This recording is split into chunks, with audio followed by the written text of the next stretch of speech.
When did you last speak to your father, Meghan's father, and what did he say? How's the state of his health? I spoke to him early in the morning yesterday, and he was quite depressed over an unbelievable series of events involving the media. Okay. I mean, when you say a series of events involving the media, you mean that he took money from a photographer to stage fake pictures, which were then sold around the world. You don't like the way, the shabby way that he's been portrayed by the media, right? Would you? Well, I'm only asking. Really, I'm only asking, Samantha, because you, some might argue, have yourself said an incredibly large number of very shabby things about Meghan Markle, haven't you? In fact, you spent the last 2 years saying shabby things about her. Well, you know, I think anyone who understands the English language and looks at what I've said verbatim would realize that I've said lovely things about her, but if there was a behavior or a situation that I questioned, I think I was honest and fair about targeting the situation or the behavior, not her. How much money have you made? How much money have you made from trashing Meghan Markle like this? First of all, Piers, let me ask you, did you see me say those things? Or are you assuming them from tabloids? No, I used to run a tabloid here, and I know for a fact you said them. How much money? How much money have you? How much money have you made from the time that Meghan was announced as Prince Harry's girlfriend?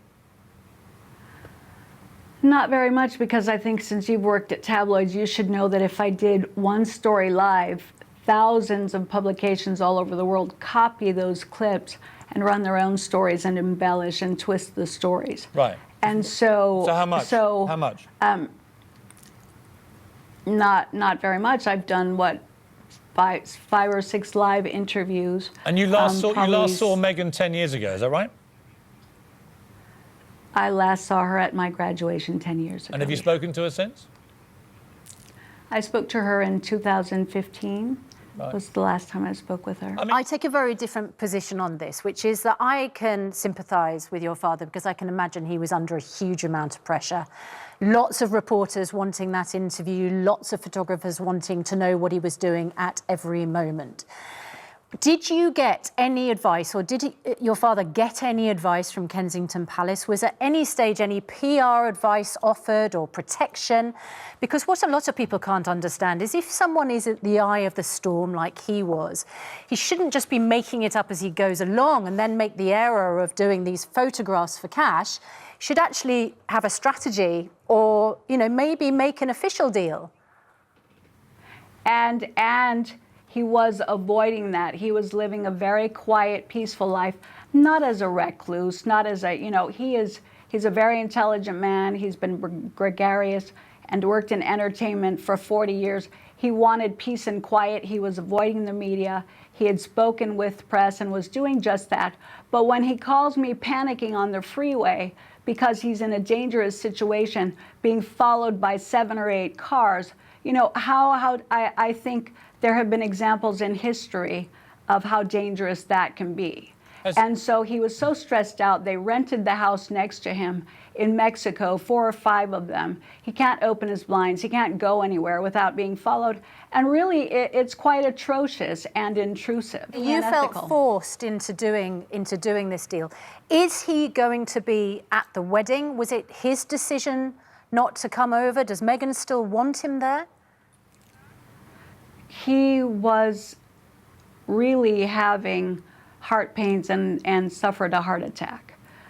It was an unbelievable amount of stress. By his report, they were stabilizing him. I think he wants to go to the hospital and get checked out. I don't know as of today what his plans are, but there's a very real concern. I wanted to see him go. I didn't want him deprived of that, but you know, clearly the priority should be whether or not it's safe for him to do that. Well, I think the problem here is trying to get to the truth with all this is very difficult, isn't it? And I do, I'm afraid, take exception to you just blaming everything on the media. It would seem to me that Meghan's father, your father, has badly let her down by doing a deal with the paparazzi, knowing that both she and Prince Harry would be horrified if they found that out? No, actually, it was done with good intention to make the British royal family look good and also himself, because the media were so unfairly portraying him in a negative light. That doesn't make anyone look good. Shame on them. They shouldn't have done it. And he had a right, and I believe a moral obligation, to set the record straight and defend himself. And so anybody who can't respect that, I don't know what to say, but I think Well, we don't respect it coming from a woman who's been trading off her very tenuous connection with Meghan Markle, who's had one conversation with her in 10 years and has been popping up on the world's airways, making a lot of money for herself, and is now doing a book called The Diary of Princess Pushy's Sister. I think, you've called her narcissistic, selfish. You said Hollywood's changed her and she shouldn't be with Prince Harry, and the royal family should be aware of how appalling she is. Some might say it's pretty rich coming from you, Samantha Markle, to come on television and blame media vultures. Okay, Piers, I'd like you to show me where I said those things. Oh, well, Really, we've got all the interviews you've done. We've got all the transcripts. And if you're going to say that I said that because it was in quotes, you can look at the fact that it is in quotes that Prince Charles wants to wear his mother's clothes. Tabloids have said that. Do you believe everything that you read because it's in quotes? Yeah. I don't think that's Samantha, reasonable. Before we let you go, is there a chance that Thomas may go to the wedding on Saturday if he's well enough? I hope so. And as far as whether or not, he had a heart attack, people have had heart attacks that they didn't know they had until they had an EKG, and a physician says, you had a heart attack that apparently you didn't know you had. They're not always that loud. They're not always that dramatic.